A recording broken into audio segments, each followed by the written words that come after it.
মাথায় কাজ করে না। 92% মুসলমান যে দেশে কোরআন দিয়ে দেশ চালার পক্ষে যারা কাজ করছে, অনেকের ফতোয়াবাজি শুরু হয়ে গেছে। ওরা কেন এই জায়গায় আজান হবার পরে ওরা মসজিদে গিয়ে ইমামতি দেবে, মানুষ মারা যাবার পরে জানাজা 3 দিন 7 দিন 40 আগাবে। হুজুররা কেন এই জায়গায় বলেন না কেন? ফতোয়া দেবার আর জায়গা খুঁজে পাচ্ছেন না। ফতোয়াবাজি বন্ধ করেন। আপনি যে দলেই করেন অসুবিধা নেই, আপনি যে মতাদর্শেরই হন, আপনি যে আকীদারই হন, অসুবিধা নেই। আমাদের ভিতরে মতের ভিন্নতা থাকতে পারে, আমাদের আকীদাগত মত পার্থক্য থাকতে পারে, দলীয় চিন্তা চেতনা আলাদা হতে পারে। আগামীর বাংলায় কোরআন দিয়ে দেশ চলবে, এই দিকে আমরা এক।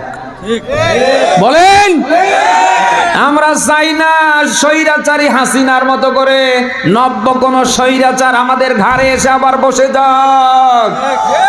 এজন্য আগামীর বাংলাদেশ যারা কোরআন দিয়ে চালাতে চায়, আমরা তাদের দেখতে চাই।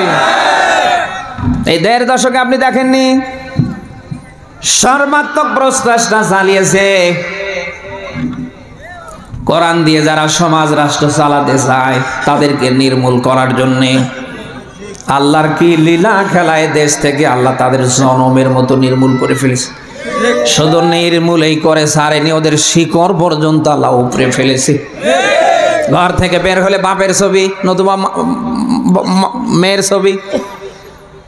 ঘর থেকে বের হলে কারোর না কারো ছবি পড়ত। আমার মনে হয় এর আর কিছুদিন ক্ষমতায় থাকতে পেলে মসজিদ পর্যন্ত চলে যেত। আজকে টেকনাফ থেকে তেতুলিয়া, রফসা থেকে বাঁধুরিয়া, সুন্দরবন থেকে বান্দরবন, বাংলার এমন কোন জায়গা আছে যাদের একটা ফটো আছে, একটা মূর্তি, একটা ভাস্কর্য আছে? নাম পর্যন্ত খুঁজে পাওয়া যাচ্ছে না। এই 1.5 দশকে ওরা যা করেছে এগুলি কি বলার অপেক্ষায় আছি? বলেন না কেন? আমি এগুলি বলে নিজে ছোট হতে চাই না। আমরা চাই না এরকম কোন জালিম, এরকম কোন স্বৈরাচারী যেন আগামীর বাংলার ক্ষমতায় না আসে। এমন মানুষকে আগামীর বাংলার চেয়ারগুলিতে আমরা দেখতে চাই যারা ক্ষমতায় বসার পরে মানুষের শতভাগ অধিকার নিশ্চিত করতে পারবে, যারা মানুষের বৈষম্য দূর করতে পারবে, যারা অসহায় মানুষের পাশে দাঁড়াতে পারবে। এমন মানুষকে আগামীর বাংলার চেয়ারে আমরা চাই। কারা পারবেন দেখি? লিল্লাহে তাকবীর। বেরো দিনাজপুর, বেরামপুরবাসী, এখন আপনি যদি বলেন যে না, ও পক্ষে আমি নেই, আমি আবারও বলছি, কি করছেন একটু চিন্তা ভাবনা করে করবেন, কারণ আখিরাত আছে, আল্লাহর সামনে দাঁড়াতে হবে। আপনার নেতা যেমন হবে আপনার অবস্থানও কিন্তু তেমন হবে। কিয়ামতের 2টা স্টেপে আল্লাহ মানুষকে তার আদালতে ডাকবে। তার প্রথম স্টেপটা আল্লাহ ডাকবে একা একা। কয়জন মিলে? আরো জোরে বলেন। আল্লাহ তাআলা বলেন, কুল্লুহুম আতিহি ইয়াউমাল কিয়ামাতি ফারদা। আল্লাহ বলেন প্রত্যেকটা মানুষকে কিয়ামতে ডাকা হবে ফারদা, আলিফ ফারদা, একা একা। 2 নম্বরে স্টেপটাই আল্লাহ শুরু করবে নেতা সহ তার পিছনে যারা ছিল সাপোর্টার, তাদের দিয়ে। ইয়াউমা নাদউ কুল্লু উনাসিম বিইমামিহিম। বলেন আল্লাহু আকবার। এটা সূরা বানী ইসরাঈলের 71 নম্বর আয়াতে পাবেন। কিয়ামতের 2য় স্টেপে আল্লাহ মানুষকে ডাকবে তার নেতা সহ, তার দলবল সহ। এখন নেতা যদি হয় স্বৈরাচারী হাসিনার মতো, ওবায়দুল কাদেরের মতো, ভোট ছাড়াই যারা অবৈধভাবে এই শিবলি সাদিকের মতো, বলে না কেন? এগুলোর যদি বলে কেউ বৈধ এমপি, তাহলে সে পাপ করবে। কিসের বৈধ? এর অবৈধ। বাপ সারা পৃথিবীতে সন্তান আসলে যেমন ওটা বৈধ না, ওটা অবৈধ, ওটা জারজ। এই 1.5 দশকে যারা আমাদের মাথার উপরে ভর করেছিল, এদের ভোট লাগেনি, এরা অবৈধ। বলেন না কেন? আপনি যদি এমন মানুষকে নেতা মানেন, এই ১.৫ দশকে দেশটার ১৩টা বাদিয়ে যাবার পরেও যদি এখনো ওদের জন্য আফসোস করেন, আমার মনে হয় আপনার কপালে হেদায়েত নেই। আপনার চোখের সামনে দেখেন ওর বাবার কি ছিল, এই শিবলি সাদিকের কথাই বলেন, ওর বাবার ছিল কি, এখন হয়েছে কত বলেন? এত সব জেব্রাইল রেস্টি করে দিয়ে গিয়েছে। আরে ভাই, ৮ মর্যাদার একটা সেন্টু নেতা আমরা দেখতে পাচ্ছি, সেও ৮-১০ কোটি টাকার মালিক। আর অপরে যারা ধরা পড়েছে, আমি তো নাম নাই নিলাম, ১.৫ দশকে আমাদের ১৩টা বাদিয়ে ছেড়েছে। এখনো যদি ওদের জন্য আপনার শোক পালন হয়, এ দেশে থাকার দরকার নেই, আপনি ওই দেশে চলে যান। বলেন না কেন? আপনার নেতা এইরকম সিটার, বাটপার, চরিত্রহীন, লম্পট, বাটপার হতে পারে না, পারবে না।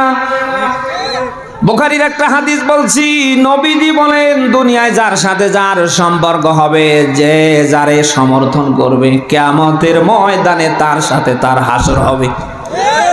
আপনি যদি ভালো কোনো মানুষকে সমর্থন করেন, আপনি যদি তার পক্ষে সাফাই গান রায় দেন, তার পক্ষে থাকেন, কিয়ামতের ময়দানে তার সাথে আপনার হাসর হবে। আপনি কি এই রকম এই ১.৫ দশকের চোর, সিটার, বাটপারদের সাথে এখনো থাকতে চান? কিয়ামতে আল্লাহ যেহেতু নেতা সহ ডাকবে, এখন নেতা যদি ভালো না হয়, আপনি যতই নামাজ পড়েন, রোজা রাখেন, যতই তাহাজ্জুদ পড়েন, ইশরাক পড়েন, আওয়াবিন পড়েন, আপনার কাজে আসবে না। নেতাও যেখানে, আপনাকেও আল্লাহ দেবে সেখানে। আপনি সূরা আহজাব 67, 68, 69, এই যে 66 থেকে একেবারে 68 নম্বর আয়াতের ব্যাখ্যায় পাবেন। আল্লাহ বলেন, কিয়ামতে ইসলাম বিদ্বেষী, কোরআন বিদ্বেষী, মানবতা বিরোধী যত নেতা আছে প্রত্যেকটাকে জাহান্নামে ঘুরিয়ে ঘুরিয়ে মারা হবে। কি করা হবে? সবাই বলেন। নেতার যারা চামচা, যারা সাপোর্টার, যারা এই নেতাকে জোর করে ১.৫ দশক ক্ষমতায় রেখেছিল, নেতারে তীব্র শাস্তি দেখার পরে ডাক দেয়া বলবে, রব্বুল আলামিন, আজ যত শাস্তি দিবা আমাদের সে ওরে ডাবল দাও, এই শিবলি সাদিকরে ডাবল দাও। কারণ ওর ইশারা ইঙ্গিতে হাজার হাজার নিরপরাধ মানুষকে ধরেছি আর পিটিয়েছি, মামলা দিয়ে জেলে নিয়েছি।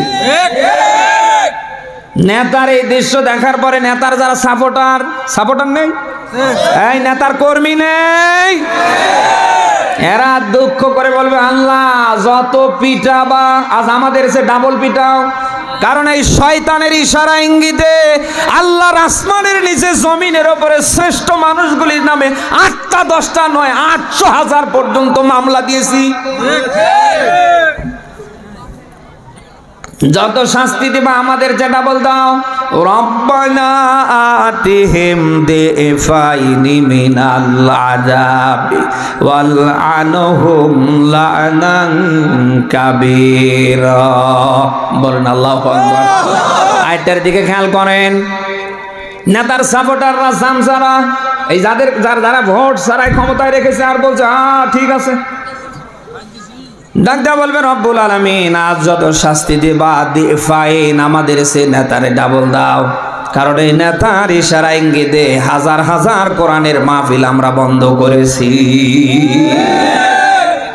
অতএব আপনি যাকে তাকে সাপোর্ট করতে পারেন না, যারে তারে পিছনে আপনি স্লোগানও দিতে পারেন না, যারে তারে আপনি কর্মীও হতে পারেন না। আপনি দেখবেন এই লোকটার চরিত্র, আদর্শ এবং আল্লাহওয়ালা কিনা। আরে ভাই, একটা ছাগল আপনি যখন বাজার থেকে, আফতাবগঞ্জের হাট থেকে কিনে আনবেন, দেখবেন রশি ধরে টানবেন, আপনি টানেন একদিকে, ও যায় আর একদিকে। এমনকি অবশেষে 2টা পা দিয়ে ব্রেক ধরে, সে পা দিয়ে ব্রেক ধরে জানতে চায় তার ভাষায়, মালিক আমার কোথায় নিয়ে যান? আমার কি নিয়ে গিয়ে রাতেই জবাই করে খাবেন না আমার দ্বারা বংশ বাড়াবেন? একটা ছাগল যারে তারে সাথে আসতে চায় না। বলেন না কেন? এই অনেক শক্তি দেখায় না? আরে ভাই, একটা চতুষ্পাদ জন্তু, জানোয়ার, ছাগল, এ যদি সহজে যারে তারে সাথে আসতে না চায়, আপনি তো সৃষ্টির ভেতরে ভিআইপি, তামাম পৃথিবীতে যত কিছু দেখছেন সব আল্লাহ বানিয়েছেন আপনার জন্য, আর আল্লাহ সবগুলির ওপরে আপনাকে ভিআইপি করে বানিয়েছেন। সুবহানাল্লাহ বলতে পারেন না? একটা ছাগল যদি যারে তারে সাথে যেতে না চায়, আপনি মানুষের ভেতরে নয় পুরো সৃষ্টির ভেতরে ভিআইপি। আপনি যার পিছনে যাচ্ছেন দেখার দরকার নেই লোকটা 1 নাম্বার না 2 নাম্বার, বলেন না কেন? এর চরিত্র আদর্শ দেখার দরকার নেই। যে আয় রে তার সাথে যাই রে, আপনার কিছু আছে? ভালো মন্দের জ্ঞান পৃথিবীর কোন সৃষ্টিকে আল্লাহ দেয়নি, আল্লাহ দিয়েছে যাদেরকে, তাদের নাম মানুষ। মানুষের ভেতরে ভালো মন্দের জ্ঞান থাকার পরে কোন মানুষ যদি ভালোকে ভালো বলতে না পারে, খারাপকে খারাপ বলতে না পারে, ওটা মানুষ না, ওটা চতুষ্পদ জন্তু, জানোয়ার, কুত্তার চেয়েও খারাপ। এর ব্যাখ্যা আপনি সূরা আরাফ 7 নম্বর সূরার 9 নম্বর পারার 13 নম্বর পৃষ্ঠার 179 নম্বর আয়াতে পাবেন। একেবারে শেষ অংশে যেন আল্লাহ একেবারে ধুইয়ে ফেলে দিয়েছেন। উলাইকা কাল আনআম বাল হুম আদল। আল্লাহ বলেন এরাই, উলাইকা লাগিয়ে আল্লাহ দেখিয়ে দিলেন। এই ময়দানে আপনি আছেন, ঘুমাচ্ছেন? উলাইকা লাগিয়ে আল্লাহ দেখিয়ে দিলেন এই লোকগুলোই। কোন লোকগুলো? যাদের ভালো মন্দের জ্ঞান থাকার পরে ভালোটাকে ভালো বলতে পারে না, খারাপকে খারাপ বলতে পারে না। আল্লাহ বলেন এই লোকগুলোই চতুষ্পদ জন্তু, জানোয়ার, কুত্তার চেয়েও খারাপ। এরকম মানুষ এই দেশে আছে না নেই? 1.5 দশকে আমাদের 13টা বাদিয়ে ছেড়েছে, এখনো ভালো মন্দ ওরা পার্থক্য নির্ণয় করতে পারছে না। বলে না কেন?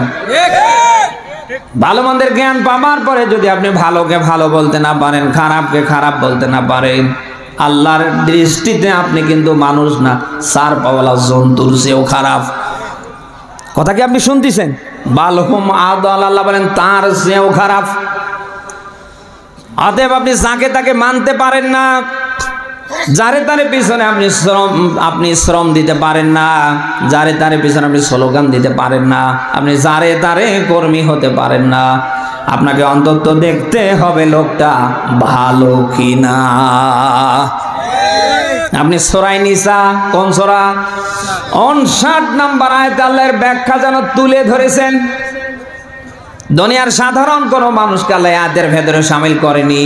যাদের ঈমান আছে, যারা ঈমানদার, তাদেরকে আল্লাহ যেন এখানে হাত ধরে ধরে ডাকছেন, ইয়া আইয়ুহাল্লাযীনা আমানু আতিউল্লাহা ওয়া আতিউর রাসূল ওয়া উলিল আমরি মিনকুম।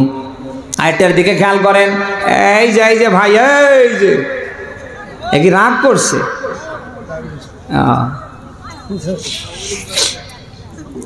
আয়াতটার দিকে খেয়াল করেন। আল্লাহ তাআলা ঈমানদারদের ডাক দিলেন। এখানে সাধারণ কোন মানুষ যে আল্লাহ তাআলা ডাক দেয়নি, যাদের ঈমান আছে, যাদের আল্লাহর প্রতি, রাসূলের প্রতি, আখিরাত পরকালের প্রতি শতভাগ বিশ্বাস আছে, এমন ঈমানদারদেরকে আল্লাহ ডাক দিয়েছেন, তোমরা আতিউল্লাহ ওয়া আতিউর রাসূল, আমি আল্লাহ এবং রাসূলের আনুগত্য করো। কে বলছে?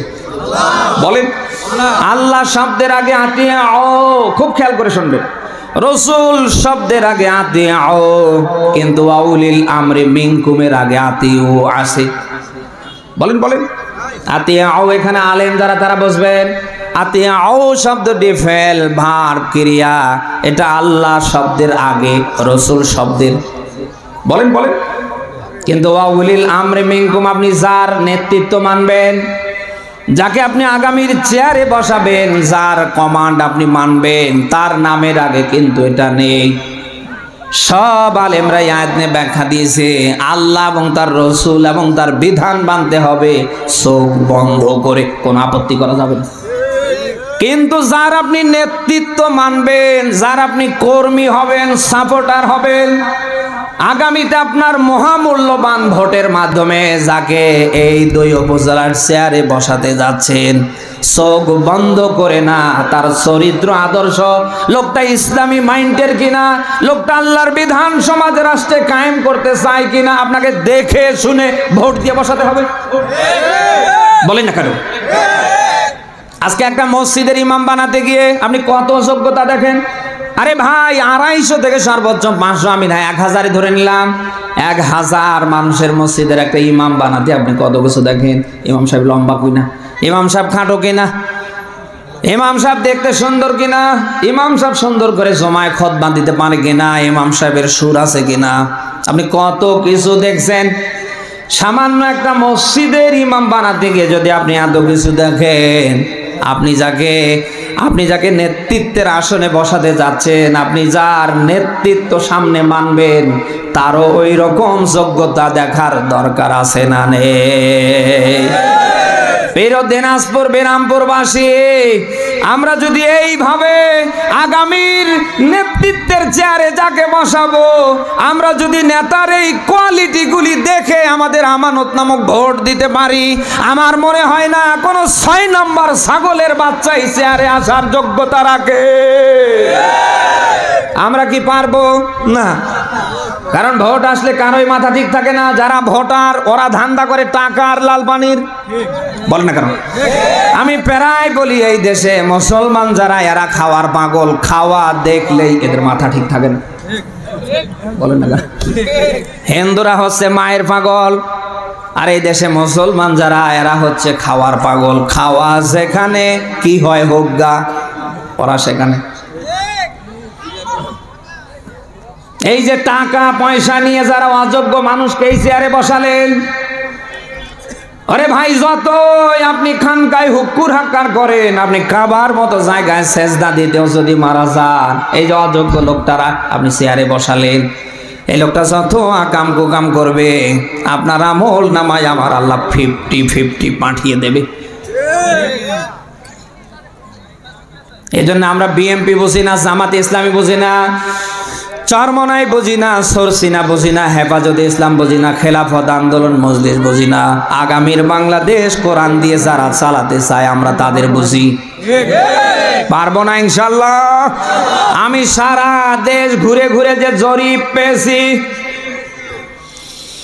কোরআনের রাজ কায়েমের জন্য বাংলার জমিনটা একেবারে 90% উর্বর হয়ে গিয়েছে, আর সামনে মাত্র বাকি আছে 10%।